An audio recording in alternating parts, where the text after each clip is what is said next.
நம்ம கல்யாணம் நடக்கலைன்னா எத்தனை பேர் ஹர்ட் ஆகுங்க.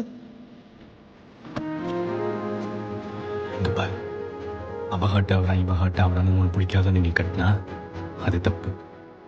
அவ ஹர்ட் ஆனாலும் பரவாயில்ல, எனக்கு பிடிச்சவங்க தான் நான் கட்டுவேன்னு நீ நின்னா அது கரெக்ட். யார் ஹர்ட் ஆனாலும் பரவாயில்ல, எனக்கு நீ ஹர்ட் ஆகும். நீ சொல்கிறதான் எண்ணிக்கம், இன்னைக்கு சொல்கிறதான் எண்ணிக்கம். எனக்குமே ஜீரோ ஃபீலிங். ஆசை என்னமோ சொல்லுவாங்க அவங்ககிட்ட, வேற ஒருத்தனை லவ் பண்ணுறேன்னு சொல்லிட்டாச்சு. என்ன மனுஷரி நீலா. சை. மகன் என்ன லவ் பண்ணானா? ஆமாண்டி, அவனை லவ் பண்ணான்.